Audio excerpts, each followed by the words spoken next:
Bueno, en aras de beneficiar a los que llegamos o llegaron temprano, vamos a dar inicio eh, con una breve presentación de nuestro invitado.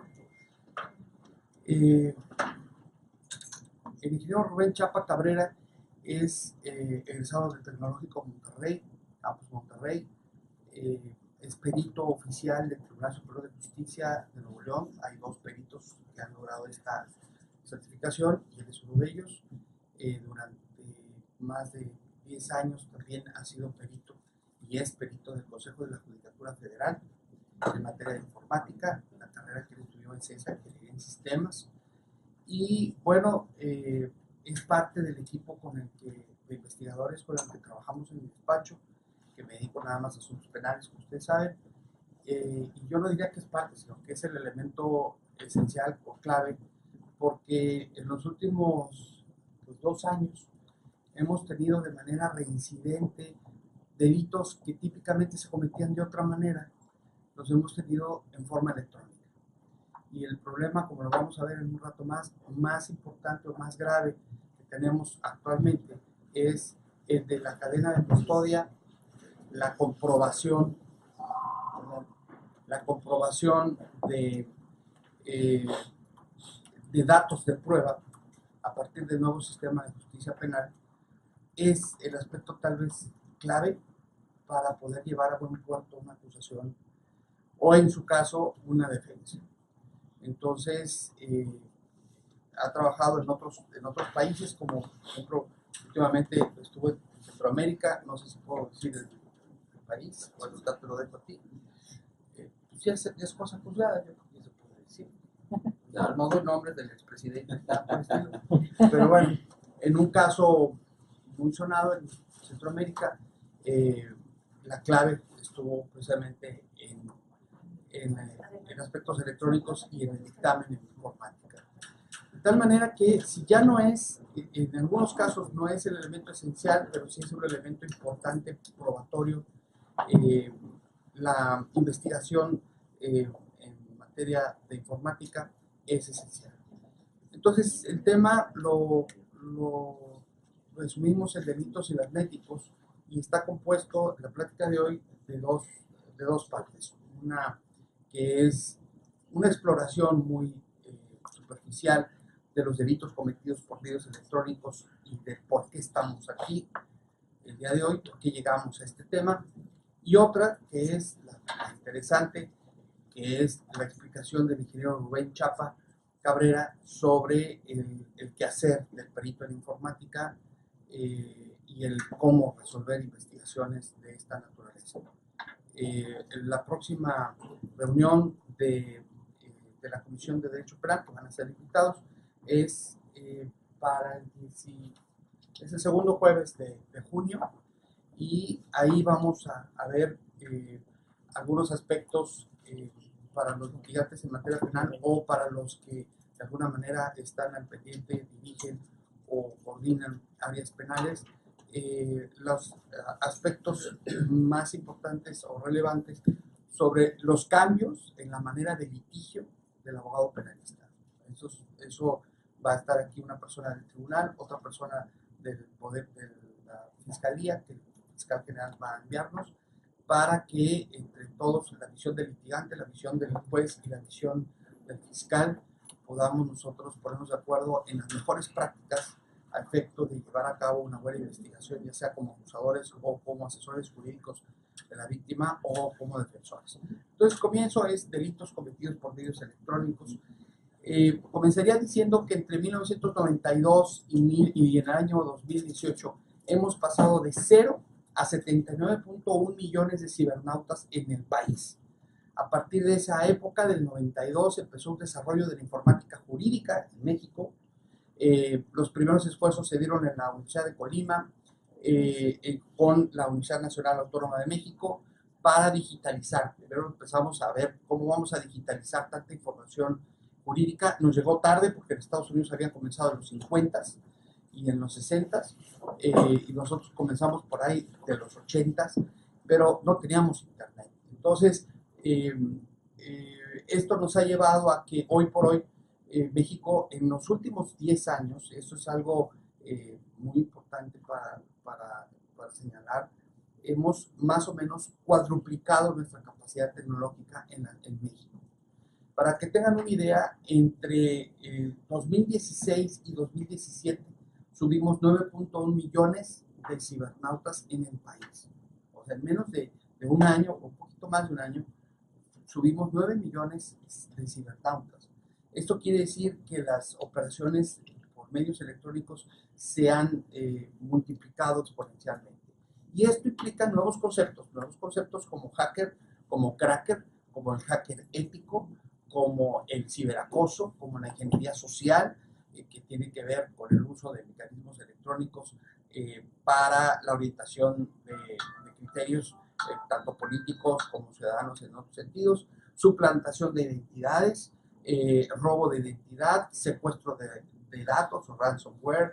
Son nuevos conceptos que el derecho está poco a poco tomando y digo tan poco a poco como que apenas en marzo de este año, el 9 de marzo, en el Diario Oficial de la Federación se publicó una ley de instituciones de tecnología financiera, lo vamos a ver brevemente aquí, que incorpora estos conceptos y que reconoce una realidad que desde junio al Banco de México ya se le había hecho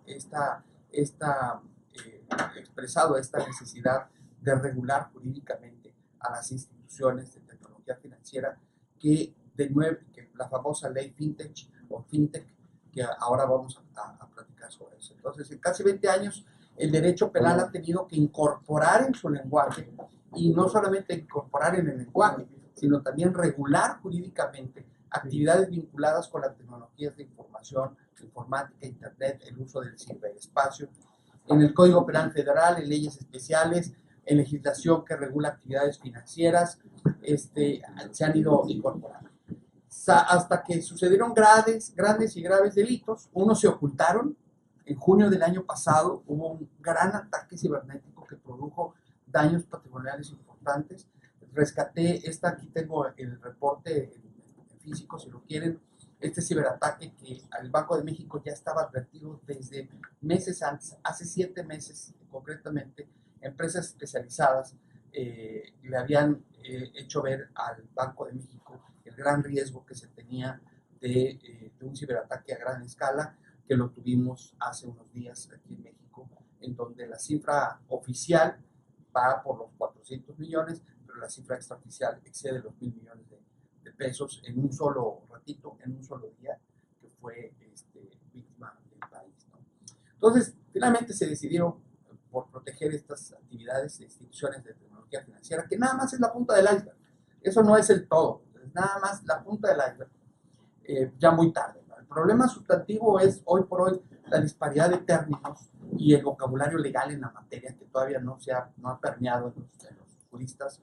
Un problema práctico grave, que es la integración de la carpeta de investigación, donde el Ministerio Público, ya lo hemos dicho en algunas ocasiones, ni es un gran policía ni es un gran jurista, y aquí pues se expresa realmente esa calidad, porque no puede integrar, no sabe cómo integrar una carpeta de investigación cuando hay un delito por medios tecnológicos. Preguntas graves como si es federal o local, de que si el ciberespacio es local o es federal, que hoy mismo lo tenemos, ¿no? Entonces, en el norte, el 13 de mayo, una cantidad desconocida de fondos fue sustraída de al menos 5 grupos financieros mexicanos con transferencias, los famosos SPACE, no autorizados en estos últimos días, pero esto ya venía desde hace tiempo. Entonces interviene el Banco de México, se detectan fallas en pagos bancarios y corren a la directora del sistema de pagos del Banco de México, Lorenza Martínez, pero en su momento le dijeron, bueno, renunció por motivos personales, ¿verdad? Pero le dijeron, ella dijo a la agencia de noticias británica Reuters, que aún no estaba claro cuánto dinero se había transferido. A ver, si el Banco de México no sabe cuánto dinero se transfirió, quiere decir que el Banco de México no está haciendo bien su trabajo, porque día con día tiene que estar en línea, notificado de todas las operaciones bancarias que se hacen en el país. Entonces, en los últimos días, fuentes del sector financiero han señalado que esas sumas son bastante superiores a las oficiales del Banco de México. Entonces, la explicación que dio el Banco de México es que migramos a otro tipo de plataforma tecnológica. Los bancos migraron a una tecnología alternativa que es más lenta para procesar las operaciones. Y esa explicación, pues, por supuesto, pues, no fue agradable a nadie. Y así llegamos al tema de hoy del ciberdelito, ¿no? El delito cibernético. Ahí estamos.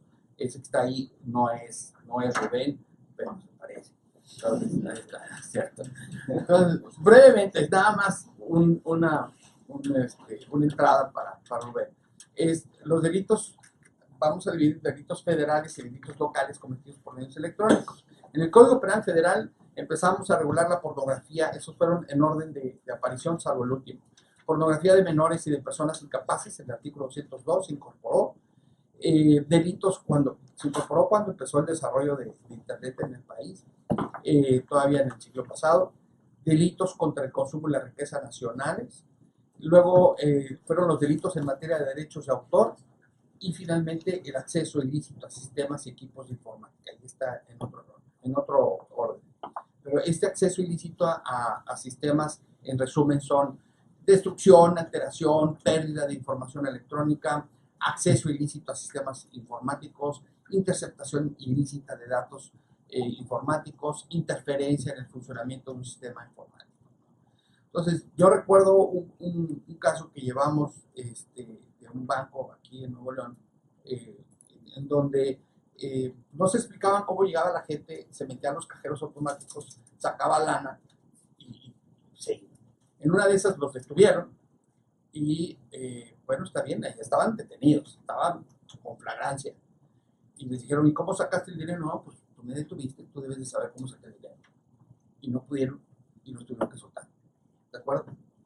Y entonces es cuando intervenimos y pues Rubén detectó que había un virus malicioso que se había metido en este banco y en los cajeros automáticos, poniendo una clave, podían obtener todo el dinero que querían. De ese tamaño. Entonces, esto es en resumen los delitos sobre acceso ilícito, que son una parte nada más de los delitos.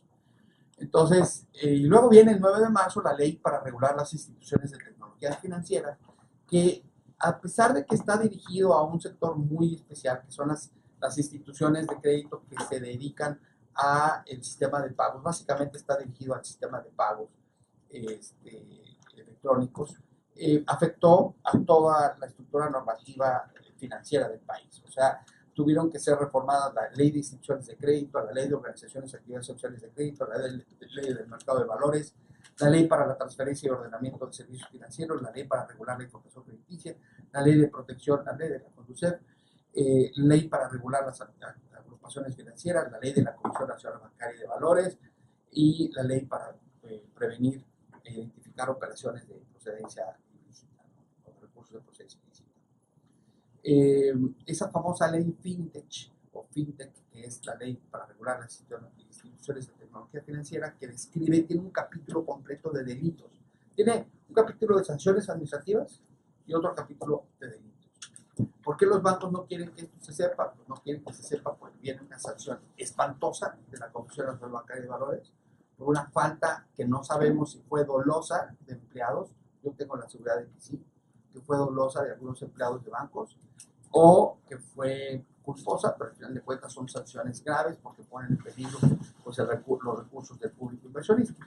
La ley FinTech contempla la regulación de 4 figuras dentro del sector: el financiamiento colectivo o crowdfunding, los activos virtuales o las criptomonedas, ¿se acuerdan del Bitcoin?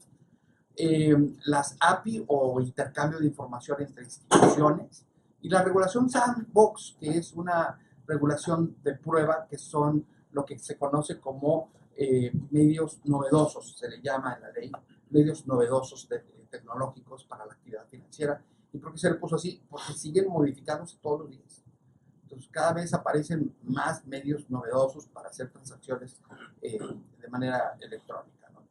Y luego entramos a los delitos locales. Los delitos locales aquí en Nuevo León tenemos, pues, de la violación de correspondencia, que es abrir indebidamente o interceptar una comunicación escrita o que se encuentre cualquier medio material o electrónico que no le esté dirigida.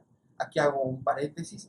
El Código Nacional de Procedimientos Penales, en vigor, como ustedes saben, en todo el país a partir del 18 de junio del 2016 y que entró paulatinamente o progresivamente en vigor en toda la República, establece que documento es toda información contenida, o más bien todo soporte material que esté, o electrónico, que tenga un contenido de información. Entonces ya el concepto de documento inclusive cambió para el derecho procesal penal, de dejar de ser un documento escrito a ser ahora cualquier soporte material o electrónico o virtual. La falsificación. En los delitos de falsificación, la alteración de los medios de identificación electrónica de tarjetas de crédito o de débito, o la información contenida en estas tarjetas, está sancionado, y el acceder indebidamente a los equipos electromagnéticos de las instituciones emisoras de tarjetas de crédito o de débito está sancionado. En los delitos de falsedad, es proporcionar información falsa o negar la verdad a cualquier autoridad pública utilizando internet o cualquier otro medio de comunicación, le pusieron ahí telefónico o electrónico. Es responsable también quien permita o facilite su aparato o equipo de comunicaciones a sabiendas del uso que se le va a dar. Entonces, esto ya entra en los delitos de falsificación o falsedad también.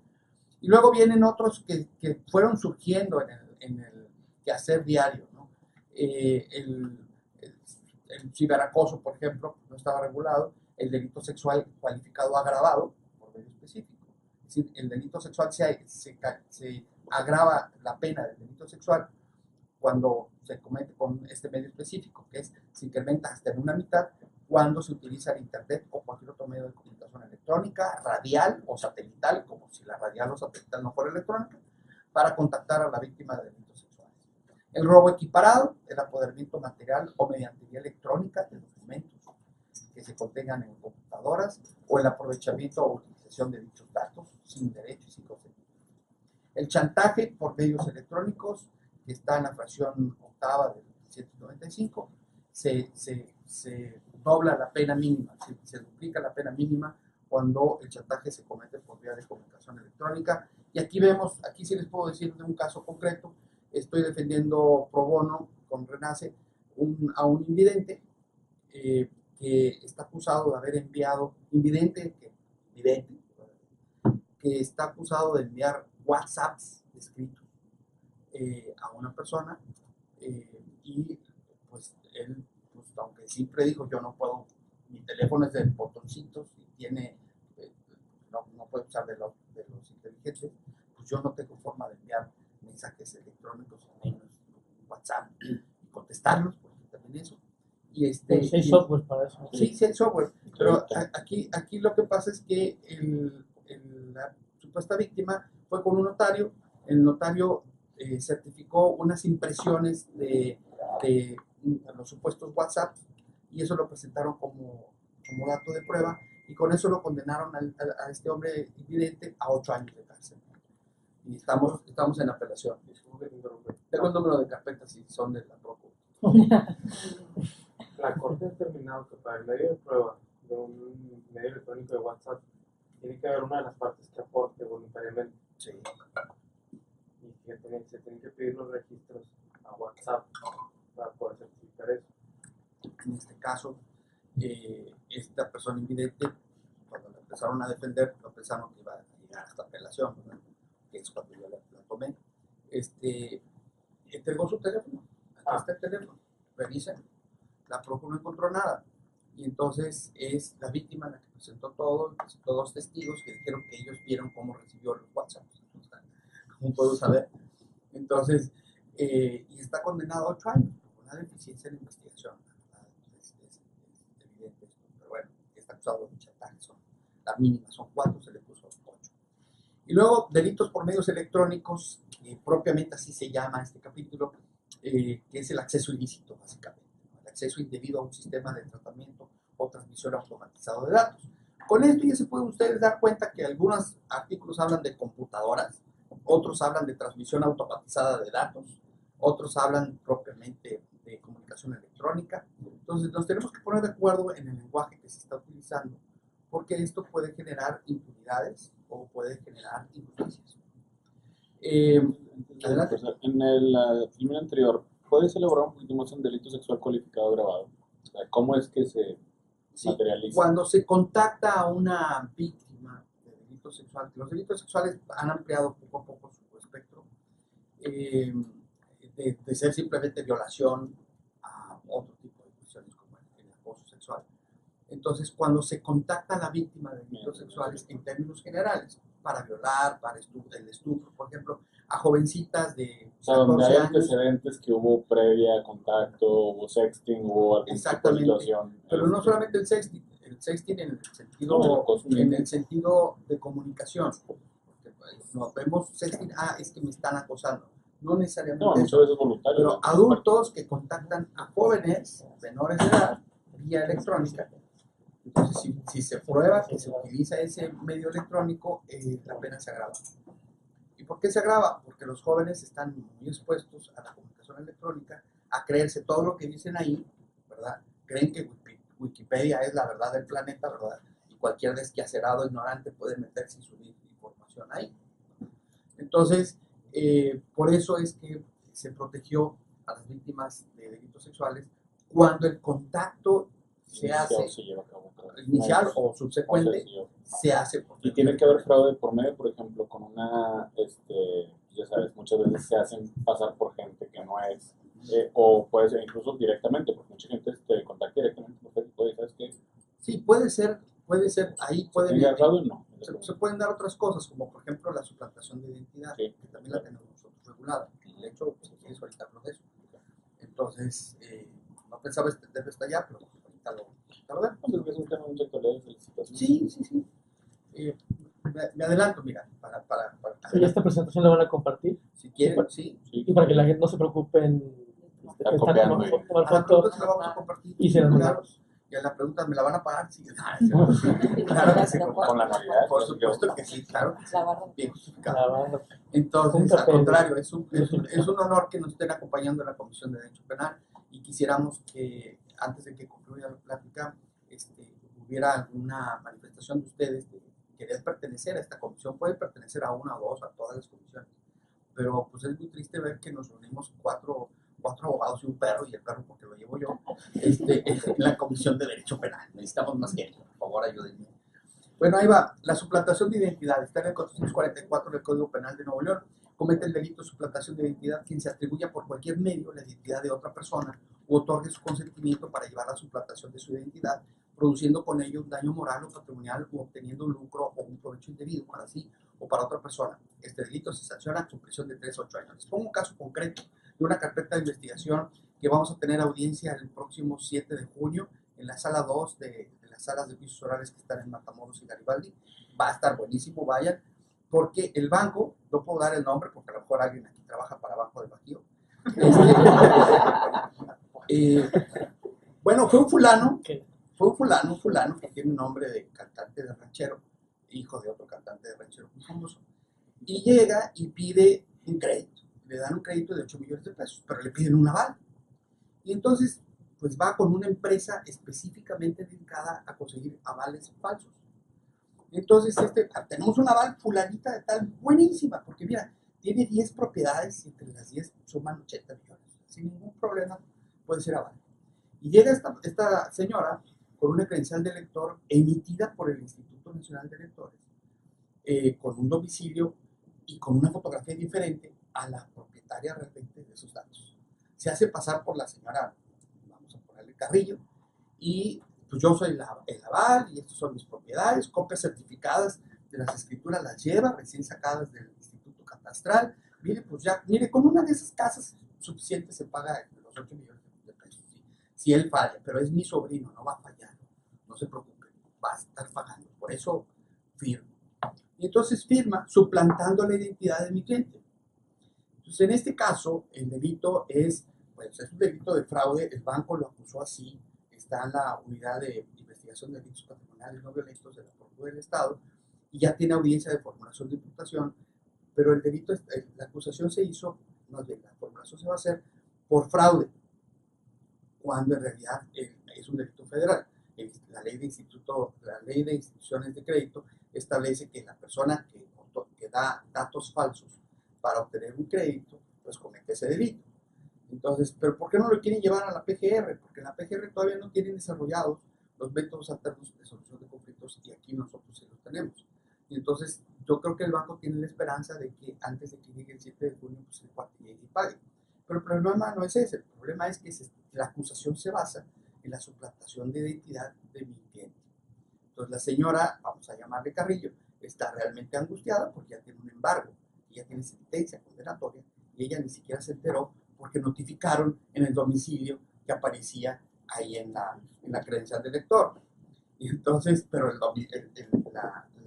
el inmueble que está ya embargado y que están ya para remate o para ejecución, pues es uno de mi cliente. Entonces realmente me fueron a ver apenas la semana pasada para este caso. Entonces, bueno, suplantación de identidad normalmente va aparejado con algunos de estos delitos, como en este caso es fraude, y el problema que vemos es que ahorita pues, todo va bien, ¿no? Va a la Corporación de Educación, el fulano fue y cínicamente dijo, no, pero mi aval tiene suficientes recursos.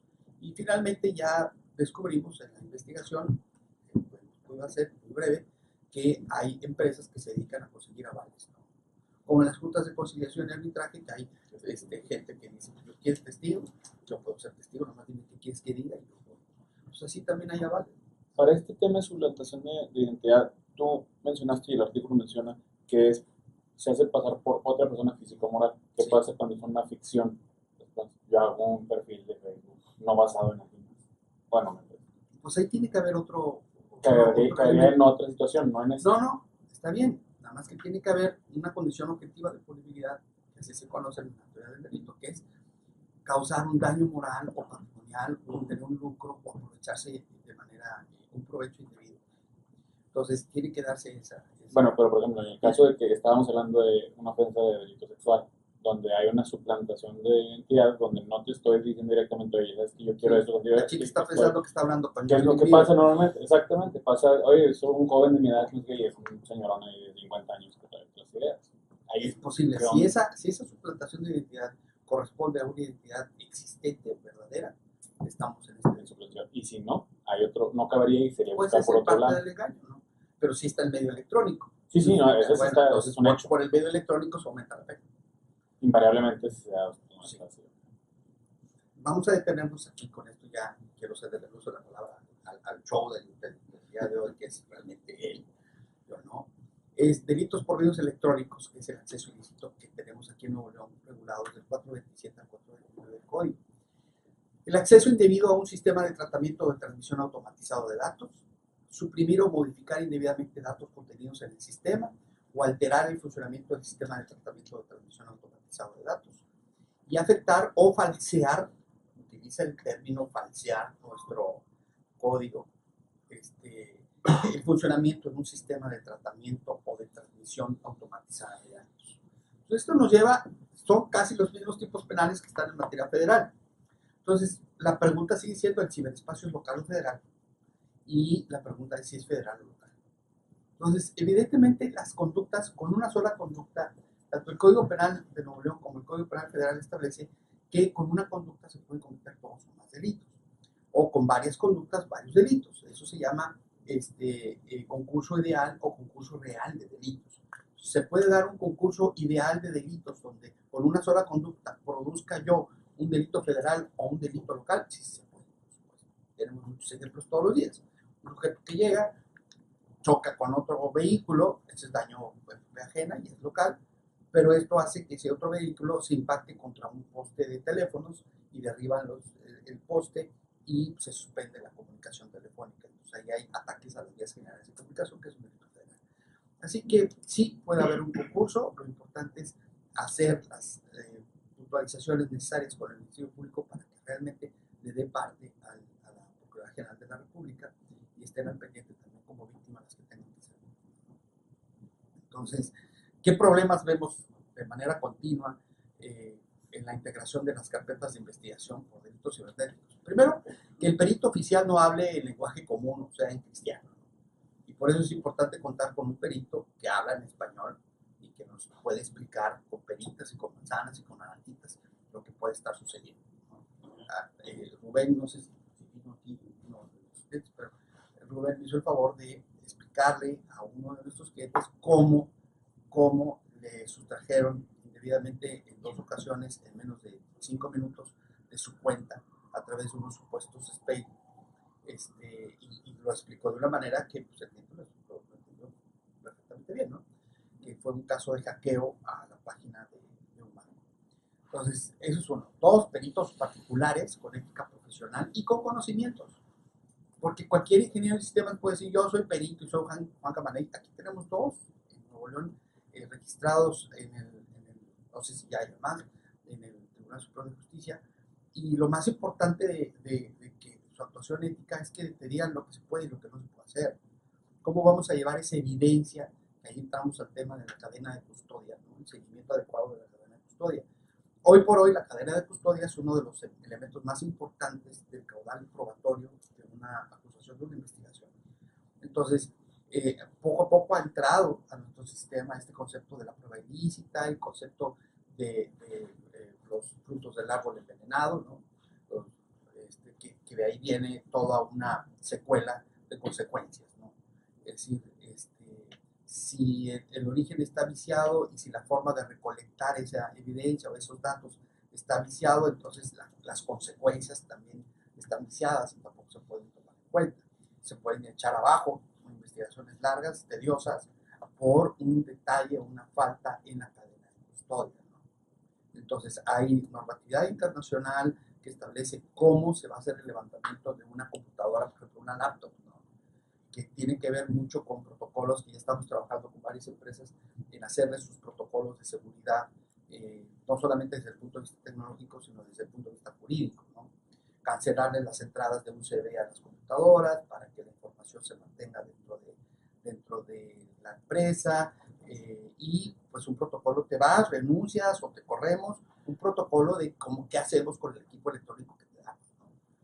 Porque es muy fácil, bueno, te vas en este momento, pues entrega su iPhone, ¿verdad?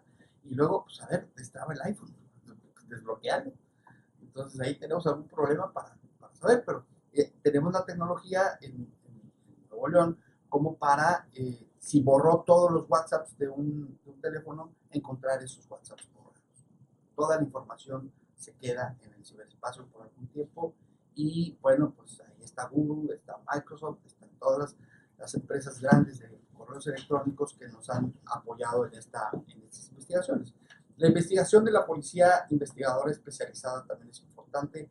Hace apenas unos días se creó de manera oficial la Policía Cibernética en Nuevo León, que nos han estado apoyando, que deriva de una dirección que ya tenía mucho tiempo, que no le habían dado el reconocimiento, que es la Dirección General de Análisis de Información, y la tenían ahí escondida como si estuvieran haciendo cosas malas, ¿verdad? Pues no, pues no hagas cosas malas que parezcan buenas, ni tampoco hagas cosas buenas que parezcan malas. Entonces, nómbrala como debe ser, Policía Cibernética, para que tenga toda la funcionalidad que debe tener, ¿no? No que andábamos solicitando información ahí como que a oscuras, ¿verdad? Y que no sepa que la estamos investigando. No, hombre, métete, ahí están los bancos de datos. Pero bueno, entonces la intervención de una policía investigadora especializada, la argumentación frente al juez de control, eso también es otra cuestión importante para actos de investigación que requieren su autorización, ¿no? Entonces, eso es también concientizar a los jueces de cómo actuar en este caso. Cooperación con empresas de tecnologías de información y el análisis adecuada de la competencia del caso, de la competencia objetiva de las autoridades para investigar y la judicialización, porque eso nos puede llevar, les digo, a buen puerto o nos puede traer como consecuencia la impunidad. Entonces, bueno, aquí ya vienen las transcripciones de los artículos que he mencionado. Lo más importante de todo esto es, bueno, que este es el inicio, esta es la visión, digamos, jurídica. Al término de la plática, los que se quieran quedar, podemos hacer énfasis en algún caso en particular que ustedes consideren que es necesario abundar. Para mí me interesaría mucho que ya Rubén se hiciera cargo de esta plática, porque estos son los problemas que nosotros tenido que sortear en la investigación. Tenemos varios años trabajando juntos, y la verdad nos hemos topado con esta problemática. La necesidad de contar con un esquema, primero, si estamos asesorando a empresas, un protocolo de protección de la información de la empresa es fundamental, por donde quieran ver. Es importante también que este protocolo incluya una visión objetiva de fuera. Por ejemplo, hemos contratado hackers éticos, y los hackers éticos es, a ver, quiero que trates de meterte en mi sistema para que me digas qué tan vulnerable es. Entonces, son expertos y pueden romper esos protecciones, como dices, que se llaman firewalls.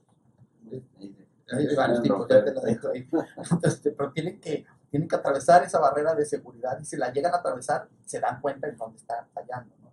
Y esos hackers éticos, como les llamamos, pues tienen que estar trabajando cada 6 meses, por lo menos, en estar revisando esto. Desde el punto de vista de la empresa, si estamos como directores jurídicos, asesores dentro de una empresa, es decir, a ver, determinar un protocolo para el manejo de la información y para el manejo de los equipos electrónicos. Es bien importante porque es la punta de lanza de toda investigación. Así que uno de los temas tal vez más graves es el de la cadena de custodia, y aquí yo le pediría a Rubén que nos ampliara este concepto para que él se hiciera cargo de esto. Adelante, compañero. En cuanto al protocolo que mencionas, ¿es que el ISO 27001 básicamente, o tienen alguna otra idea? No hay muchos más, está de qué lado. Hay más, no nada más eso. Por ejemplo, hay protocolos internacionales de sociedades, digamos, de asociaciones de peritos en informática, que establecen, por ejemplo, que se le tiene que poner un sellito especial, que el equipo electrónico tiene que estar embalado. El concepto de cadena de custodia es interesante, puede ser el conjunto de requisitos que debe llenar la recolección, el mantenimiento y el manejo de una evidencia material para que pueda ser usada de manera lícita en un proceso. Y entonces, uno de ellos es que el material electrónico, el equipo electrónico esté embalado de manera adecuada. El embalado es asegurado, protegido. Para eso hay un material que es como plástico, no sé cómo le llaman, electrostático, sí, para guardarlo, ponerle los sellitos que establece también la norma internacional. Son varias normas que confluyen en el cuidado de un equipo electrónico, en donde el abogado tiene que estar al pendiente de que el perito sepa de lo que se está tratando. Porque pues es muy fácil. Seguimos usando la computadora de Juanito Camaney, que nos hizo un fraude, y la seguimos usando, pues la usó el otro que llegó en su lugar, y él se dio cuenta que ahí tenía cosas así como que no correspondían, ¿no? Bueno, esa información ya está súper manipulada, y va a ser bien difícil que la podamos llevar en una investigación. Bueno, no difícil, el Ministerio Público te recibe todo lo que lleves. El problema es, si te encuentras con un abogado defensor que más o menos te elija, pues te va a decir, esa es información ilícita que no se puede utilizar en el proceso, y se te cae todo el proceso. Entonces, no es una sola, son varias normas. A lo mejor él te puede explicar un poco más. Adelante, Rubén. Muchas gracias. Gracias. Bueno, primero, gracias por la invitación. Buenos días. Gonzalo me pidió en esta plática dar un toque básicamente empresarial, en cuestión también de seguridad de la información, que pues, es aquí donde nacen los problemas principalmente. Y hacer énfasis en los significados, porque la seguridad de la información normalmente es confundido con seguridad informática. Y seguridad informática es confundido con un antivirus. Yo sé que el que pague el mejor firewall, el mejor antivirus, ¿está seguro? La respuesta es no. No, porque estamos hablando de medios tecnológicos contra procesos y medios tecnológicos. La seguridad informática, por definición, básicamente se dedica a la protección de la infraestructura computacional. ¿Qué tiene que ver con la información? Sí. Y el objetivo de una seguridad informática básicamente es que los medios contenedores, equipos de cómputo, equipos móviles, servidores, estén de cierta forma gobernados. Pero eso no alcanzó por definición. No alcanzó porque el tema principal es la información sale, y ahorita vamos a ver en algunas estadísticas, incluso unas publicaciones, la información sale normalmente de adentro de la empresa. Por mucho, el porcentaje de ataques es interno en comparación de ataques externos. Entonces, ahí volteamos a ver qué significa la seguridad de la información. Ya estamos hablando de medidas preventivas y reactivas que las organizaciones tienen que utilizar en los medios tecnológicos para proteger su información. Es un tema trillado, ¿sí? Pues protege tu información. pero de lo que hemos podido ver en el transcurso de estos años, es que cuando la información sale y te rompe fórmulas o te rompe esquemas de compras, incluso de precios, las afectaciones terminan no nada más en un ciclo o en un cierre de año, sino que llevan varios años en recuperarse. ¿Y cómo llegan a este nivel? Llegan simplemente por un descuido o una desatención propiamente de los procesos. Por eso el enfoque que queremos brindar de esta charla inicial es sí hablar de la seguridad de la información y básicamente qué hacer en caso de que ésta sea vulnerada. Bueno, también medidas preventivas, pero que ya la vulneraron, ¿cómo le hacemos? Entonces el enfoque sería básicamente en cuidar recursos del sistema, cuidar infraestructura, cuidar accesos y que solamente las personas acreditadas sean los que pueden entrar en una tabla de autorizaciones y lo pongo como tal tabla porque es así de sencillo como tal persona tiene acceso a tal información por tanto tiempo. Esto, por definición, aparentemente es muy sencillo hacerlo. El tema es que la dinámica de las empresas y con las rotaciones o las operaciones propias de la empresa es muy fácil de dejar de voltear a ver esto que tiene completa relevancia. Y la relevancia viene cuando existe el problema. El problema es que si no se cuidan las características de seguridad de información, que tiene que ver principalmente con integridad, confidencialidad, la disponibilidad y la irrefutabilidad. Si no se cuidan estas 4 características, realmente no estás volteando a ver lo que tiene que ver con seguridad de la información. Todo esto va a venir a impactar a un tema legal, como lo vamos a ver al final. Los componentes de seguridad de información, si se fijan, tienen que ver con desde la infraestructura, el sistema que está montado o está descansando sobre la infraestructura o los fierros, las telecomunicaciones, los medios por los cuales se transmiten mensajes de datos, los usuarios, y remarcado en rojo, englobando cualquiera de una de estas o las 4, sus procesos. Sus procesos porque normalmente no están normados y si están normados no se les da el correcto seguimiento. Por ende, cuando exista un problema, lo primero que se piden son los procesos y típicamente no lo hay. Y digo típicamente, estoy hablando por encima del 90% de las investigaciones nos llevan a tener como resultado que por un proceso deficiente o inexistente ya no te es posible hacer la persecución de la investigación. Hablando del tema jurídico, también hablando del tema interno o de recursos, ya no sabes en pocas palabras ni por dónde te pegar. Me deja suspender aquí nada más para comentar una recomendación. Cuando les llegue algún asunto de esta naturaleza, o establezcanlo en las empresas como protocolo, alguien se va, o alguien renuncia, o alguien lo corren, el equipo de cómputo tiene que estar en ese momento cerrado, apagado, que vean que está prendido antes de que se vaya el fulano, si tiene claves que les dejen claves, y ese equipo no usarse, que quede cerrado completamente, porque ustedes tienen la idea de que a lo mejor se está yendo porque ya hizo sus centavitos y se va a otro lado a hacer daño, pues entonces ese equipo protegerlo. Se requiere de un equipo en donde pueda tener dentro de la empresa el sistema para poderlo abrir, porque si no, pues les dejan un equipo inservible y eso cuesta un poquito más de trabajo hacer la investigación. Los protocolos son muy importantes, los procesos internos de cómo cuidar ese equipo de cómputo es importante para la hora de una investigación. Adelante. Sí, gracias.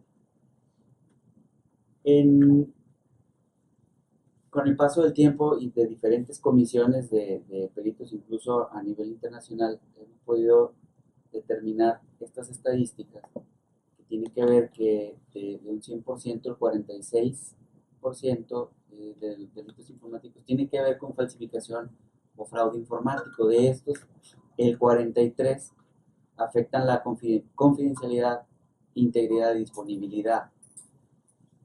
Y el 11 está relacionado con contenido.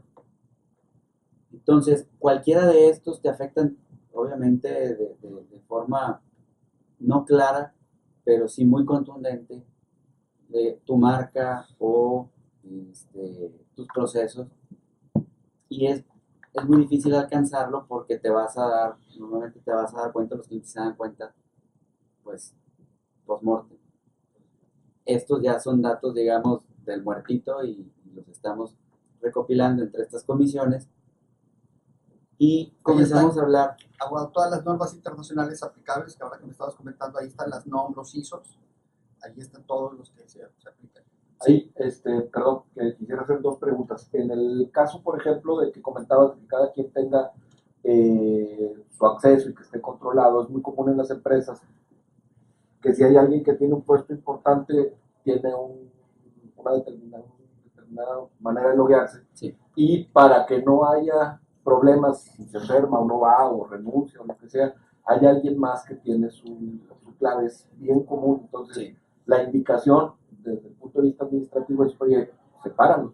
Yo no sé si haya manera de decir, te voy a designar una clave adicional que te permite el acceso, pero que deje evidencia de que fue otra persona la que entró al equipo, pensando en que pudiera haber alguna situación, no nada más de derecho penal, sino también pudiera haber otras implicaciones que también llevan cuestiones importantes como multas en manejo de datos y demás. Claro, ahí la recomendación, bueno, técnicamente sí es posible separarlo, e incluso si, por decir, un asistente del directivo está en la lectura de los correos, puede contestar y el correo se contesta en nombre de tal persona. Ajá. Y esto Delegaciones, se llaman queda, delegaciones. así es, esto queda plasmado y cada quien tiene sus accesos. Eso es lo más recomendable. Okay. Pero esto tiene que ver con un tema sí de procedimientos y de configuración. Pero, por ejemplo, cuando yo me refiero a procesos, muy pocas empresas, realmente yo creo que sí, es mucho menos del 10%, en cuestión de procesos, solo de correo electrónico, no asigna una cuenta correctamente a sus usuarios. Y cuando digo correctamente es con un fundamento y con una base legal. La asignación puede venir, sí, con un proceso interno, este es tu correo electrónico y aquí está tu clave, con un sobre cerrado, como lo quieran hacer. Pero eso es cuestión de seguridad informática. Pero esto no te va a servir en un litigio. Entonces, tiene que ver mucho el cómo asignas y cómo reconoces la personalidad del individuo, persona moral o persona física, detrás de un correo electrónico. Okay. Ahí estaremos hablando ya de firma electrónica, cosas de ese tipo. Es una alternativa técnica para determinar de quién se trata, pero incluso a nivel contractual o a nivel de acuerdo, simplemente firmar un acuerdo es establecer la relación de quién es el usuario, quién es el propietario del dominio, etcétera, y para qué es el uso. Porque entonces a mí me asignan una cuenta, a mí me asignan una cuenta, pero yo la estoy usando para algo que no me la asignaron. Pero en ningún lugar dice. Y pasa mucho, por ejemplo, con convenios de confidencialidad también. Que dicen, bueno, esta información es confidencial. Toda la información. Pero no me están estableciendo de toda la información cuál es confidencial y cuál es el uso de esta.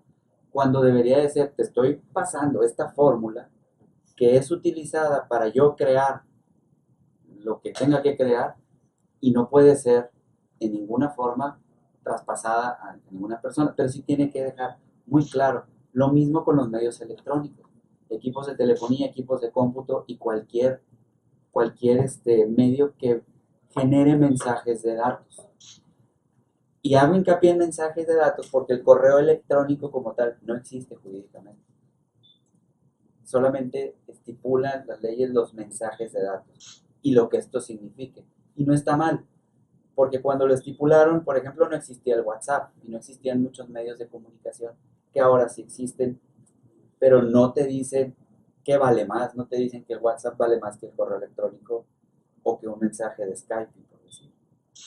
Entonces sí es importante y ahorita vamos a ir profundizando más en esto, el establecer qué herramientas está tomando una persona dentro de una organización, para qué las utiliza y a qué va a tener derecho con estas herramientas. Perdón, aquí. Y el otro tema es respecto a lo que comentabas de la cadena de custodia. Una de las recomendaciones es que cuando dejas de utilizar un equipo y lo vas a reasignar, toda la información se guarde, pero ese resguardo regularmente lo hace el área de sistemas. No, tiene que hacerlo un perito para que pueda servir, porque el área de sistemas es de adentro de la empresa. Ok. Entonces, ahí lo importante es, obviamente, que conservas las claves de bloqueo y desbloqueo, ¿no? Olvídate de las laptops, esas se pueden abrir en cualquier momento. Los celulares son los que a veces se les asignan a ejecutivos, y ahí tenemos el problema de que, pues, ahí te lo dejé, pero a ver, ábrelo. A ver, o sea, debe de haber control, inclusive, de ese tipo de claves. Entonces, ahí lo cierras, lo apagas, nadie lo puede volver a prender, porque si se vuelve a prender antes de que inicie la investigación, un buen perito te va a decir, a ver, a ti te corrieron el día 27 del mes X de abril, pero el 15 de mayo alguien estuvo usando esta computadora. Entonces, a mí, ¿quién me garantiza que no le metieron información que no debía de estar? ¿Quién me garantiza que toda la información previa a esto realmente no fue manipulada? Entonces, yo puedo acusar de una manipulación de la evidencia y por lo menos pongo en aprietos al fiscal para determinar que sí se debe tomar en cuenta. Y esto puede llegar a debate en un proceso y se te cae la investigación. Entonces, la recomendación es que cada empresa tiene sus propias características, ¿no? Puedo decir que eso es como que regla general absoluta, ¿no? La recomendación es: cierras tu equipo, le llamas al perito, cierran el equipo. Si tienes una idea de que hubo ahí alguna actividad, lo cierras, lo pagas, y eso va a ser, olvídate de ese equipo durante 2 meses, que va a tardar la Procuraduría, ahora Fiscalía del Estado, en que su policía cibernética analice los casos. Entonces, le hablas al perito, el perito lo va a embalar de manera adecuada, lo va a meter en un sobre especial, le va a poner una etiqueta, le va a poner en qué fecha se está recabando esa evidencia, quién lo está recabando, con qué propósito está recabando, nombre y firma del perito, el número del perito oficial, pues debe tener un número de registro, y ahí está la evidencia. Nada de que le hablo al notario y voy a abrir me ha tocado, abren la computadora, a ver, tu notario, da fe de que me estoy metiendo a un sistema que aparece, y el notario, aparece un cuadrito con colores anaranjados que dice Office.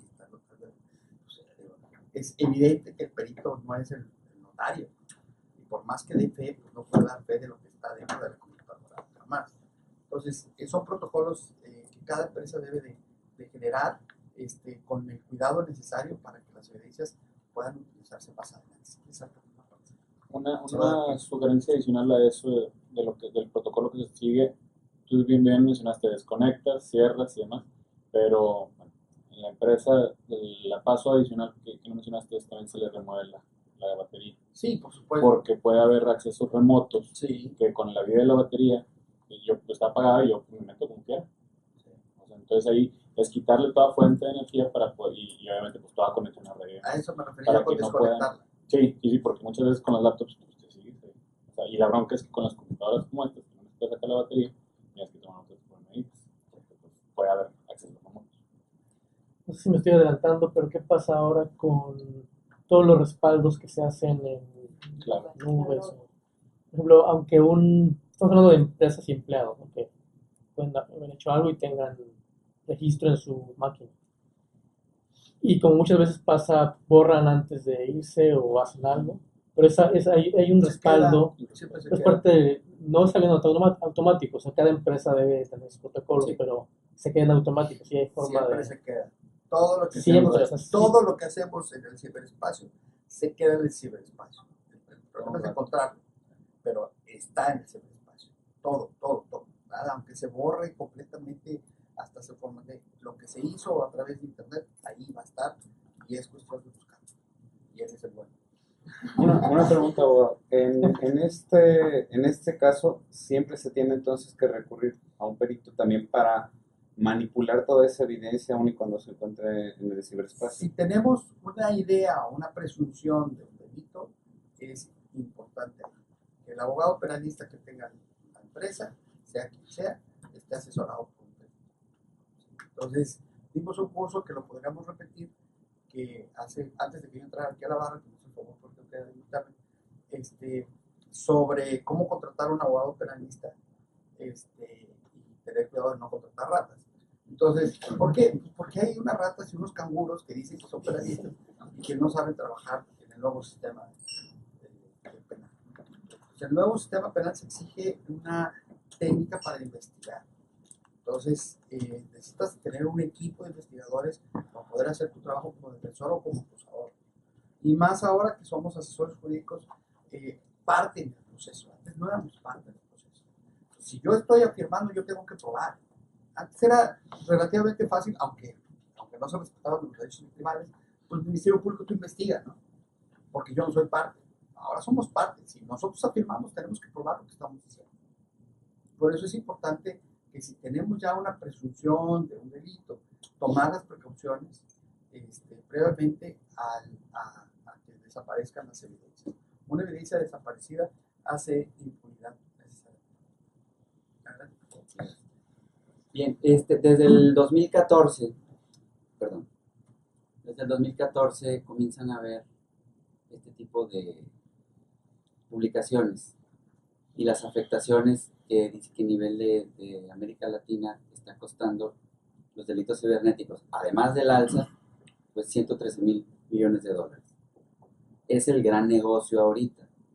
Yendo a otra fuente de lo que está ocurriendo ahorita y nada más con la intención de ver los porcentajes de incremento con respecto al año anterior, de 2016 a 2017, el brincó desde 32 a un 53%, siendo estos los delitos relacionados, los delitos cibernéticos relacionados con lo que tenga que ver la Conducef, con cuestiones bancarias, con cuestiones de seguros, etcétera, y sus reclamaciones. Esta es una fuente que lleva muy en serio todo el tema de la estadística y nos puede reflejar en tópicos que esta estadística no nos está dibujando, porque, por ejemplo, el acoso sexual no estaría ni denunciado ni reflejado aquí, pero sí tiene que ver mucho con esas incidencias. Entonces, de que va al alza y está incrementándose vertiginosamente, no hay ninguna duda. El último renglón de 12. Sí, no me permite señalar aquí el cursor. No, pero está bien. El 2013 es el último renglón, ¿verdad? El del 12% que pasó. Sí, del 12 son los incrementos anuales, cómo se están dando. En este caso, en 2017, hay 3 millones casi y medio de reclamaciones por delitos cibernéticos. Entonces, 400,000 que había, 339. Así, bueno, el año anterior había 1.765.000 y bueno, ese incremento y esa tasa va normal. En 2018, entonces ya no es sorpresa que le pegaron a Banquillo. Y le pegaron no a un banco, le pegaron a la Cámara de Compensación.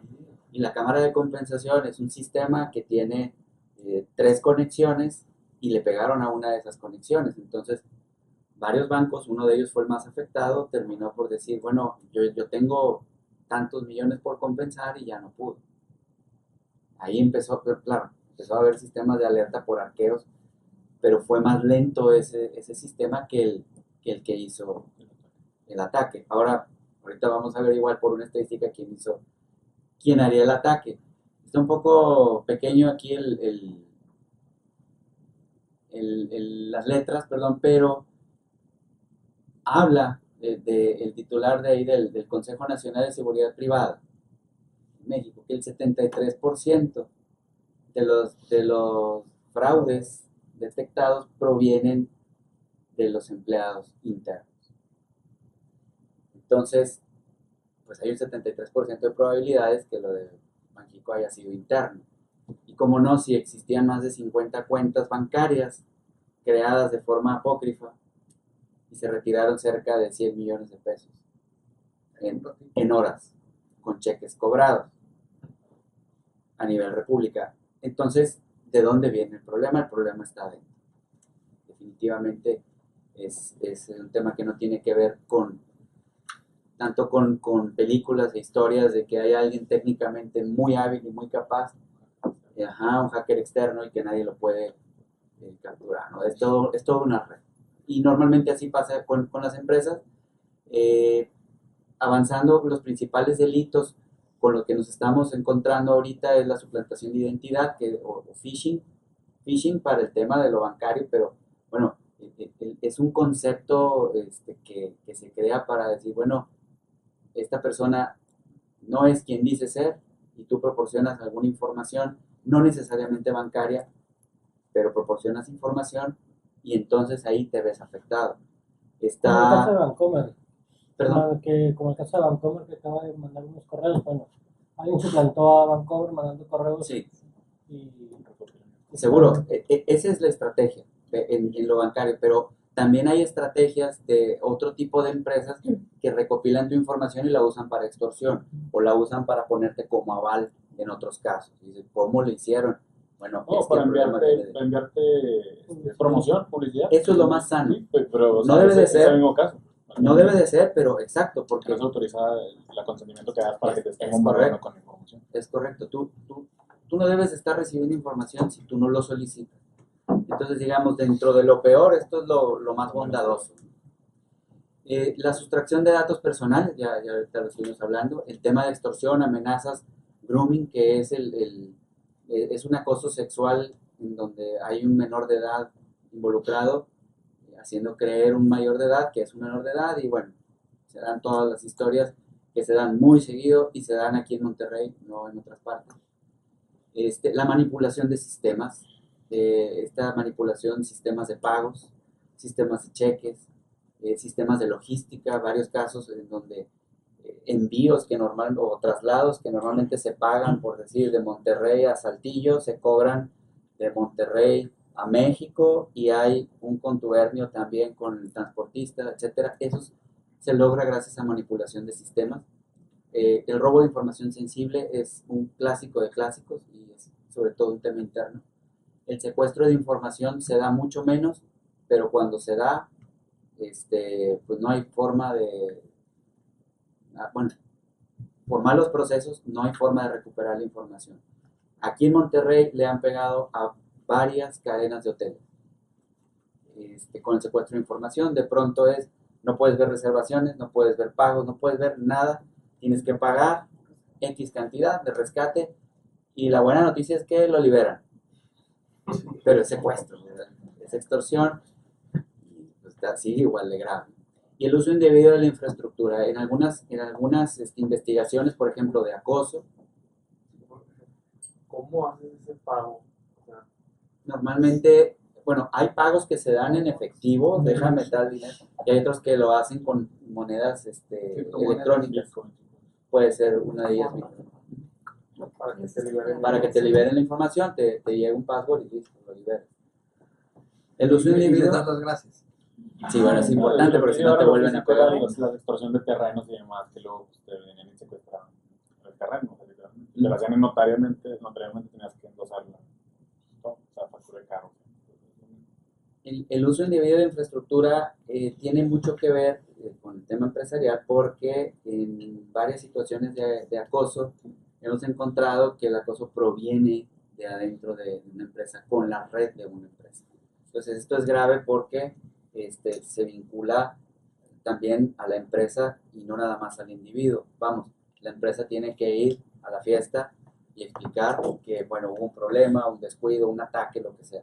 No necesariamente la persona está dentro pero utiliza la ruta de la empresa para que salga esa información al exterior y no sea localizable. Ahorita comentaban de lo que llegan de pronto los correos. Bueno, esto fue una foto tomada de mi celular. Me dice que hay un depósito pendiente para mí. Y pues, curiosamente yo no tengo cuenta en Banamex. Entonces, ahí esperan. Y ya yo he corrido estos procesos igualitos para Banorte, para Banamex, para Bancomer. Hablo, me piden la información, me pasan una liga y obviamente no doy mis datos, pero llego hasta el último. Y siempre termina en una llamada, se escucha un call center, se escuchan teléfonos, etcétera, pero ya hay todos los mecanismos para estar en una computadora, en cualquier lugar, haciendo creer por sonidos y por varias cuestiones más como procesos que estás hablando realmente de un banco o que te están hablando de un banco. Y yo estoy seguro que todos los que estamos en esta mesa dicen, no puede caer alguien hoy en el 2018 en esta situación. Y yo creo que no hay semana que no caigan unas 10 personas. Entonces sí está muy, muy grave este tema. En el tema bueno, platicamos ahorita de sustracción de información sensible, varias empresas, sobre todo aquellas que se dedican al retail, son víctimas de este tipo de delito porque, pues, obviamente, si se tiene una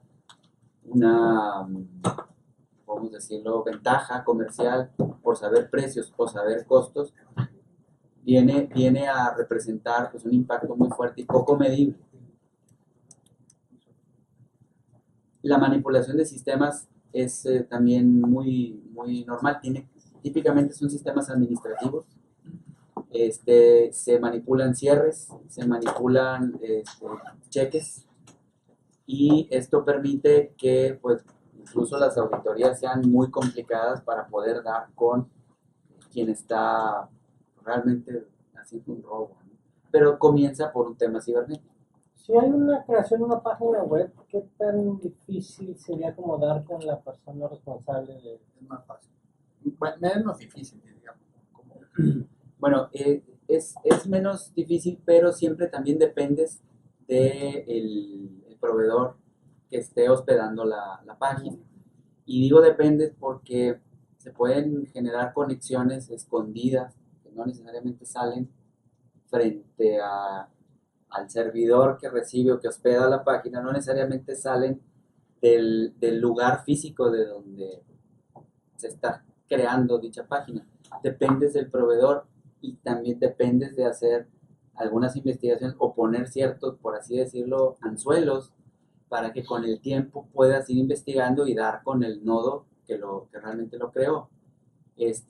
Para el caso, por decir, de Facebook, Twitter y todo, hay un mecanismo para solicitar información y no necesariamente es el que te aparece en las páginas de estos proveedores de, oye, no sé, sabes, te doy un espacio para que tú me puedas denunciar que te suplantaron. Pero hay otras páginas y hay personas reconocidas frente a Facebook que son autoridad que te piden incluso ya ahora sí que la orden de un juez de control. Y entonces Facebook puede proporcionar mucha más información de la que creemos. Pero para que un juez de control emita esa orden, se lo tienes que dar todo perfectamente encaminado, si no te lo rechaza. Y Facebook jamás te va a contestar por decir Google o decir Microsoft. Y menciono estos tres porque es lo clásico en donde mandan correos de amenazas o de extorsiones o por ahí empiezan siempre las personas que se están escondiendo su identidad. Es equiparable a una orden de cateo. Son actos de investigación que y si requieren no lo organización. tienes, pues ellos se esconden bajo Es el correcto. velo de la confidencialidad. Así es. Y ahora, no basta con que Google o el proveedor te diga, mira, yo registré esta IP, después hay que ir con los proveedores de telefonía nacionales o internacionales, o proveedores de servicio de internet, y entonces es todo un tema de rastreo, no es que se pueda hacer esto en un par de días, realmente este tipo de investigaciones sí se llevan probablemente un mes y medio, pero sí se da con la persona. Hemos atendido casos de personas que al día de hoy tienen 7 años de estar siendo acosadas por la misma persona, con denuncias, con careos, con todo, y la persona sigue molestando y no hay aparente forma de dar con el acosador. ¿Por qué? Porque no se hizo bien desde el principio y agarran más confianza. Cuando los llaman, si es que los llegan a llamar y ven que no pasa nada, esto aumenta. Siempre va a aumentar. Llegando al tema de las pruebas, pues lo ponemos como pregunta, ¿cómo se invalida una prueba? Y es bien sencillo invalidar cualquier prueba que tenga que ver obviamente con medios electrónicos. Primero es una cadena de custodia deficiente o inexistente. Es típico, y ahorita lo comentaba el doctor, es típico que, bueno, pues la computadora la reasigno o a lo mejor la cierro y la pongo en un cajón, etcétera, pero pasó por varias manos después de que la persona se fue. O bien por proceso, hay ciertos tipos de puestos que debería el equipo de cómputo estar bajo resguardo después de unos meses. ¿Por qué? Porque también se han encontrado que personas se van y hasta los 2 o 3 meses sale un tema digno de investigar y ya no tienes cómo hacerlo. Entonces, la cadena de custodia comienza por un proceso interno, sí tiene que ver con el embalaje, tiene que ver con un resultado final, no solo de fiabilidad, sino de repetibilidad, y tiene que estar en condiciones la contraparte de poder repetir el mismo estudio que tú hiciste. Y no es que seamos, digamos, bondadosos en pensar en la contraparte, es que la contraparte va a objetar por deporte nacional todo lo que tenga. No importa, aunque no sea lógico, lo va a objetar. Entonces, tenemos que formar las condiciones para que siempre la contraparte pueda reproducir lo que tú, y que la autoridad pueda determinar con claridad quién tiene la razón. Esto tiene que ver, está conectado 100% con también del ofrecimiento de esa prueba. ¿Cómo ofreces la prueba pericial en el momento de un litigio? Tiene todo que ver. Tiene todo que ver porque es la manera en la que el foco de atención sobre el problema, y las autoridades que no le entienden, y lo peor, que no le quieren entender eventualmente, te van a poner o no atención. Esa es en la experiencia con autoridades prácticamente de todo el país que me ha tocado recorrer, e incluso autoridades de otros países. Pasa siempre lo mismo, es el mismo tema. El último punto de cómo validar una prueba, pues son los métodos deficientes que obstaculizan vinculación usuario-persona. Lo platicábamos ahorita con el ejemplo sencillo de un correo electrónico, incluso un teléfono. Es normal o típico que en las compañías, oye, pues este es tu teléfono asignado. Ah, sí, ya te lo asigné, llévatelo, agárralo. Es más, tu número es tal. Y lo empezamos a utilizar. ¿Qué pasa si esa persona era un director comercial, por decir, bueno, un director de compras, y ese director de compras resulta que pedía sobornos, o como lo quieran llamar, a los proveedores, los moches, los famosos moches, que cada vez se dan menos? Entonces, ¿qué pasa? Llegan los proveedores, se quejan y dicen, apuntan a fulano, y lo más que pueden hacer es correrlo. Porque resulta que tal persona, si tú vas y quieres vincularla, el teléfono, el número telefónico está a nombre de la persona moral. Y la persona moral, portadora o usuaria del teléfono, no es el representante legal, no puedes hacer nada. Pero hay métodos para hacerlo, o sea, hay procesos que se pueden correr sumamente sencillos de nacimiento, y un poco, digamos, por cuestión de cómo nos obliga el día a día las operaciones, un poco complicado de darle el seguimiento. Pero lo complicado tendría que ver con una revisión bimestral, y hasta ahí. Eso es lo complicado. Generar protocolos internos, eso es importante. Y si somos externos de las empresas, motivar que las empresas tengan protocolos para hacernos más fácil la investigación en el momento que eso yo creo que se ayudaría un poco. Tengo una pregunta. ¿Por qué lo que comentaba? El teléfono está a nombre de la persona moral, y la persona moral no es representante legal. El usuario. El usuario no es representante, no se puede hacer nada. No, bueno, podemos buscar. O sea, jurídicamente sí, los supuestos sí no están. O sea, sí se puede, por supuesto. El tema es, tienes que tener unos procesos hechos para que se pueda hacer una vinculación directa. Es decir, a veces le dan el teléfono y ni siquiera le piden un resguardo. Y le dan y tampoco le hacen firmar un compromiso, ¿no? Es decir, ¿cuál es el nivel de compromiso que existe cuando el empleado recibe un equipo? Pues ahí, cuídale. Nada más, no, espérate, me hago responsable de la información y de esto, autoayudo que se me haga una búsqueda de investigación. Y cuando están entrando, te firman lo que quieras. Ya cuando están adentro, ya no tanto. Pero cuando van a entrar, oye, tienes que firmar todo esto. Ah, bueno, pues ahí manda tu plan sin verlo, pues. Pero ahí tener el cuidado de tener los protocolos, de diseñar los protocolos adecuados, de acuerdo con el giro de la empresa, de acuerdo con el perfil de puestos, es importante, ¿no? Digo, no tiene mucho que ver con esto, pero en una estadística normal, yo te puedo decir que la edad del empleado o del funcionario de la empresa también es indicativo de qué tamañoso puede resultar. Digo yo, sería el menos indicado para decirlo, ¿verdad? Pero la verdad es que hay también edades que son como que perfiles y ahorita se están orientando también hacia eso. No es un tema que puedas usar en el juzgado, pero sí es un tema para el cuidado de la propia empresa. ¿Y cuáles son esas edades? Normalmente entre 35 y 55 años de edad son los que nos han resultado más ratas y más complicados de meter al bote. Sí. Entonces es un perfil así como De hecho, que es una especie de estadística. Que si me oyen los de derechos humanos me pueden correr, ¿verdad? Hasta iniciar una investigación. Manda la mano con las colegiaturas. Pues sí. Esa es la bronca. Que mande la mano con las colegiaturas. Es el 65% de incidencia en la edad, el rango de edad que comenta Gonzalo. Sí. Es Sí, más o menos así. Es mayoría.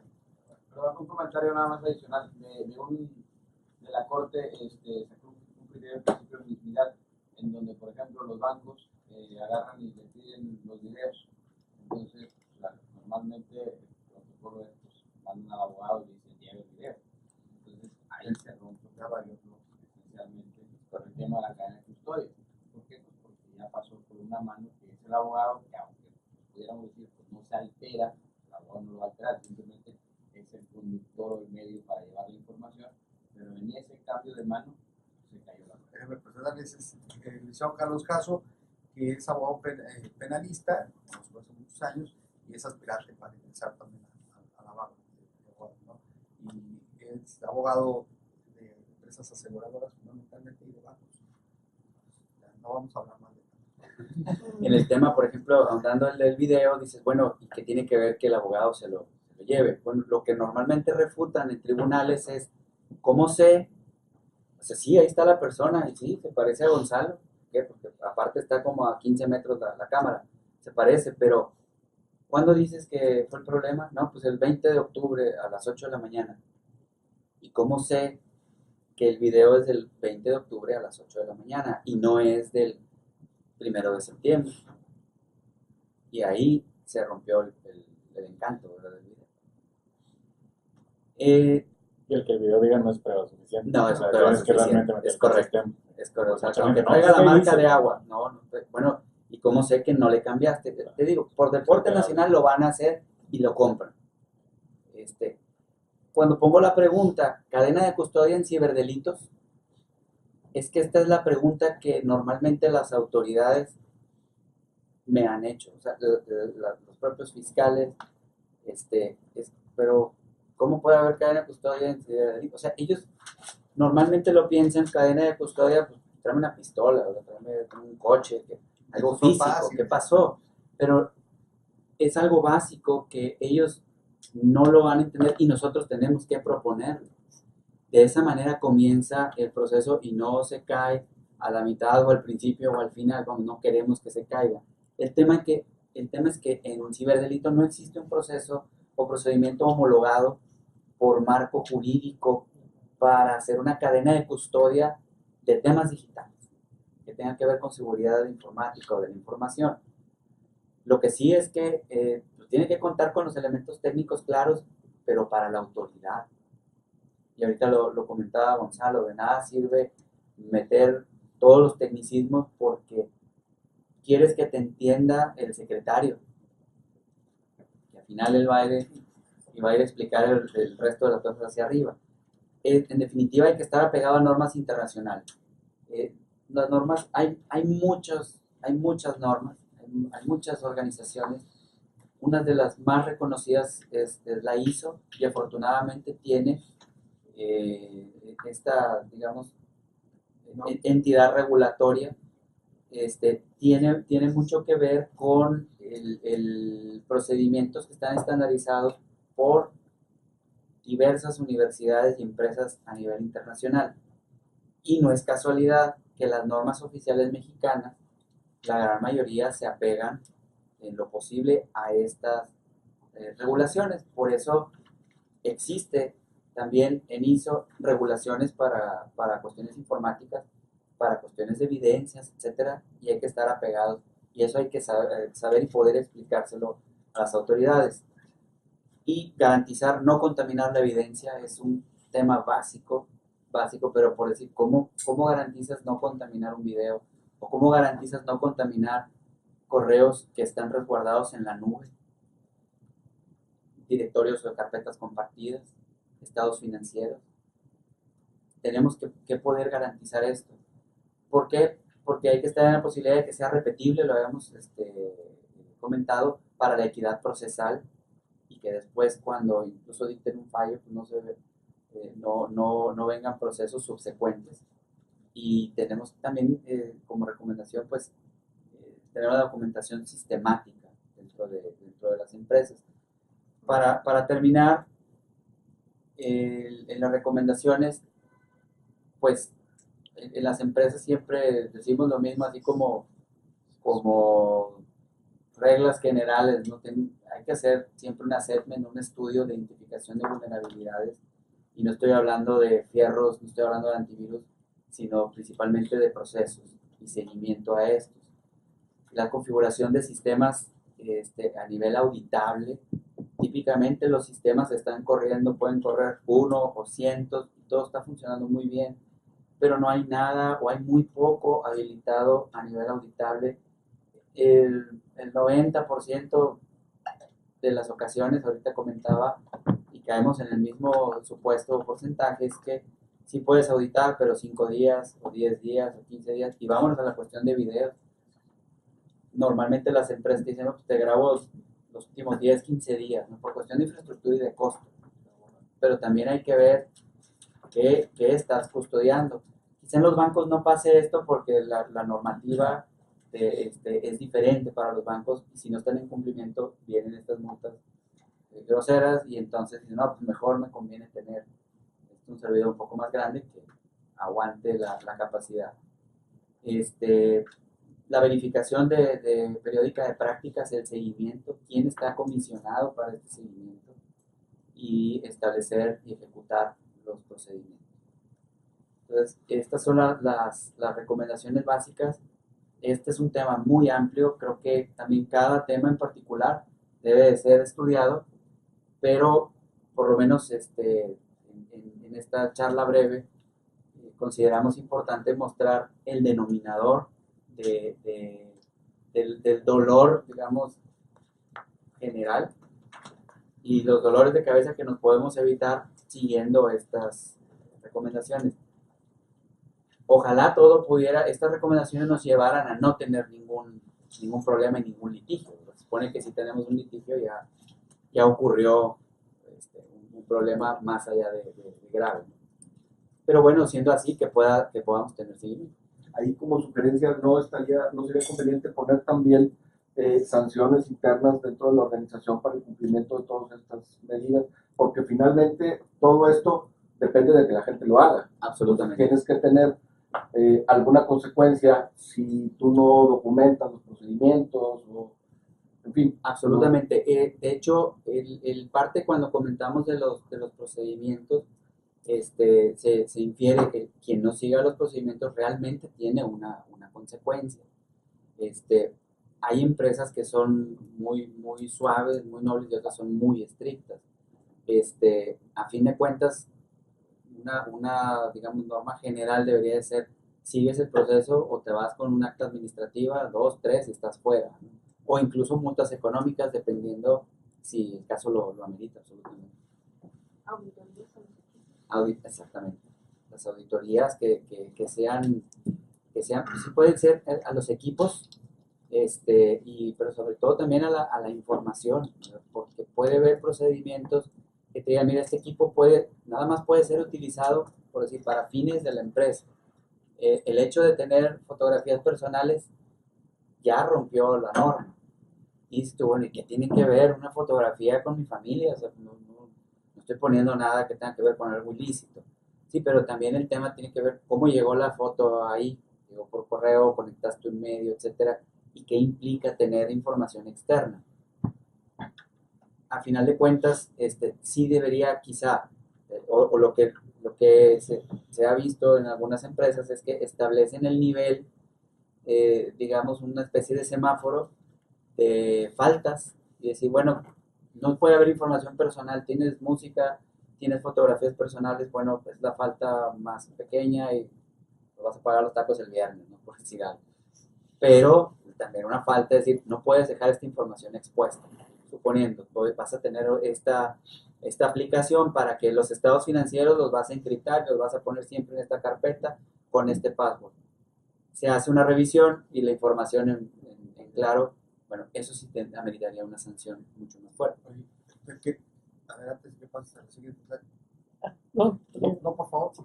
Te quiero hacer una pregunta, una petición. y un tema sensible es que la gente de empresa tiene información, obviamente, de su trabajo de la empresa en sus máquinas, en sus teléfonos y demás. ¿Qué tan cierto es, no sé si es leyenda urbana o si es real, que yendo a lugares donde se conectan a una red, o incluso no conectándose, un Starbucks o un restaurante, un hotel, hay mecanismos para que puedan jalar tu información, incluso, por ejemplo, poniéndote algo cerca, un celular, poniéndote un celular cerca? ¿Eso es cierto? ¿Son leyendas? ¿Qué se puede hacer? O... Bueno, normalmente los robos de información, la gran mayoría tiene que ver con interacción con el usuario.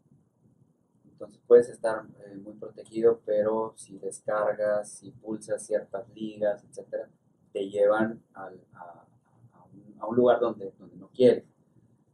La semana pasada yo recibí un mensaje de un número de Guadalajara con una liga. Aquí lo tengo, digo, no lo he leído, investigué la liga y me está llevando un servidor para intervención. Y no es que alguien me quiera intervenir por alguna cuestión en particular, lo que quieren son mis datos para un tema bancario, ¿verdad? Decir, ¿por qué? Porque dicen, bueno, pues, el que tenga usuarios, password, por ahí me empiezo a colar. Entonces, sí existen cuestiones técnicas, es cierto, que permiten el robo de información. Las defensas que hay ahorita son muy elevadas y si las empresas tienen un departamento de seguridad de la información, seguridad lógica, normalmente eso no va a ocurrir. Sería muy complicado que ocurra. ¿Por qué? Porque estas personas están muy en la tendencia y al tanto de lo que está ocurriendo y las herramientas propuestas no permiten que eso suceda. Pero, insisto, hay casos en donde la seguridad de la información no es el tema principal, por lo tanto no ponen las barreras adecuadas, por lo tanto sí ocurre el robo de información.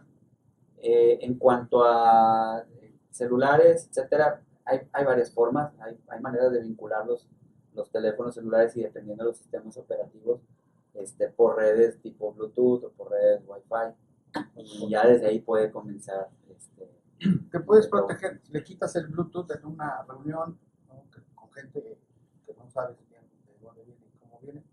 Le quitas el Bluetooth, le quitas el Wi-Fi, nada más vas a tener los datos. Ahí te estás protegiendo un poquito para que te puedan. Pero sí existen, los equipos son muy caros. El equipo que tiene aquí la Procuraduría, bueno, ahora Fiscalía, es un equipo muy sofisticado. Aquí te lo han, digo, has trabajado con ellos, por el caso, ¿te acuerdas? El nombre es sí, tuvo que trabajar con ellos y él les dijo, bueno, es que ya hay este equipo, además está muy caro, es un equipo que vale casi $1,500,000. Se tiene ese equipo y se puede hacer rastreo, se puede hacer copia de un celular, en fin, se puede hacer muchas Para temas más banales, la respuesta es sí. Tienes tus tarjetas de crédito, las traes en tu cartera, y si hay escáneres que te pueden, por ejemplo, con las tarjetas que permiten los pagos por proximidad y demás, te bajan toda tu información. Banamex tiene de esas de pago por o que pagas con el celular, varios, o que pagas con el celular, o varios, por el escanco y demás, sí hay. De hecho, en Estados Unidos es muy protegido eso, porque el robo de identidad está en la orden del día, y están más avanzados que nosotros, aquí también se está dando, Pero allá sí, o sea, ya te venden carteras y todo que traen una serie de protecciones Como para plomos, que, etcétera. para que no seas susceptible a esos, pues sí, a escaneos, por decirlo así. Entonces, sí. Y no Viajes. confundir las tarjetas de chip con esas tarjetas. Son totalmente distintas. Pero pues es una modalidad que ahorita los bancos Sí. están queriendo implementar y, Sí, y, sí, pues sí. tienen esa desventaja, por decirlo así. Bueno, a mí me gustaría antes de terminar primero decirles dos cosas. Una, la próxima reunión la vamos a tener el jueves 21 de junio. Ahí vamos a hablar de las nuevas prácticas de los abogados litigantes en la nueva Fiscalía del Estado, que ya nos han autorizado a estas nuevas prácticas, por ejemplo, no llevar a los testigos para que ahí mismo declaren, sino tomar nosotros declaraciones de los testigos. Y en esa sesión me gustaría establecer un plan de trabajo con temas específicos que a ustedes les gustaría que tocáramos, los que se quieran integrar también a la comisión. Ahorita les voy a dejar mi correo electrónico personal, por si quieren ustedes avisarme para integrarlos y platicar de estos temas que a todos nos van, estoy seguro, a interesar, los que de alguna u otra forma han litigado o están pendientes de litigio penal. Mi correo electrónico es bueno, a ver si quieren ahorita se los pongo para que lo vean, lo proyectamos, pero me gustaría que tú, no sé si tengas, ¿te acuerdas la presentación que hicimos el otro día? Los servicios que tú en particular prestas, no sé si lo tienes tú por ahí, que les puedas decir qué haces tú, ¿cómo se llama? Esos. ¿Qué haces tú en general, si lo quieres explicar? Y bueno, básicamente separado en 3 rubros de dictámenes periciales, oficiales y certificaciones, que es lo que hemos platicado un poco aquí. Cuestiones de seguridad informática, procesos y gobernabilidad TI, que es el estudio precisamente de esto que comentábamos, que comienza por las reglas de juego dentro de una empresa, desde la asignación de elementos y herramientas básicas para trabajar. Hoy en día, salvo la construcción, prácticamente todo mundo utilizamos medios electrónicos como herramienta básica, ¿no? Ya no es una herramienta de lujo, es una herramienta básica para utilizar, y tenemos que proteger la integridad de la información. Y también el desarrollo de sistemas de implementación de proyectos, ¿no? Son los tópicos que típicamente estamos pues a la orden del día, ¿no? Tus datos para contactar. Sí, los datos. No van a estar hablando. Los datos ahí al final, en cualquier momento me pueden contactar, o igual al doctor Gonzalo, cualquiera. Y en la lista de peritos ahí está. Y antes de darle un aplauso a nuestro invitado y a nuestro coordinador, 30 segundos, avisos parroquiales de eventos del colegio. Sobre Ley FinTech, el 28 de junio a las 4 de la tarde vamos a tener un evento de unas 3 horas. Viene un especialista de la Ciudad de México de un despacho que se llama Fondo y Sierra, se llama Andrés Nieto. Vienen 2 funcionarios de la Comisión Nacional Bancaria de Valores. Estamos viendo que ojalá pueda venir el presidente de la comisión, no lo ha confirmado. Va a ser un evento interesante, amplio. ¿A qué hora va a ser? 4 de la tarde, 4 a 7, el 28 de junio. Después, el 13 de julio, comida del Día del Abogado, que no se ha hecho en este colegio, para festejarnos. Vamos a tener una plática, va a ser en el Club Industrial, a las 2 de la tarde, Salón Panorámico, y una plática muy relajada, no es algo magistral, sino muy relajada, sobre un tema que en ese momento va a ser muy actual, que será el marco constitucional frente a una nueva etapa en México, porque para esa fecha pues ya seguramente tendremos un nuevo presidente electo. El siguiente miércoles a las 7 de la noche, la Comisión de Jóvenes Barristas, el tema la identidad o la privacidad de la identidad y las redes sociales, el derecho a la identidad y redes sociales. Perdón, ¿la comida qué día va a ser? Viernes 13 de julio. 13 de julio. Sí, ya vamos a lanzarla con la invitación, la convocatoria. Va a estar barata. El 8 de junio, Derecho de la Empresa, a las 8 a.m., un tema muy actual también, que es la automatización de contratos, como en un... Julio, la comida, no cómo automatizar contratos en una empresa, una firma, cómo a través de un software se puede hacer eso y eficientarlo.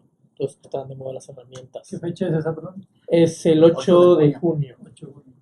Todo esto está en nuestro website, pero y además lo estamos mandando por correo, pues aprovechando que estamos aquí reuniones. Y finalmente, el 15 de junio, a las 8 de la mañana, aquí en la sede, todos en la sede, la Comisión de Derecho Civil, la reforma al arrendamiento civil en Nuevo León, que también es un tema interesante.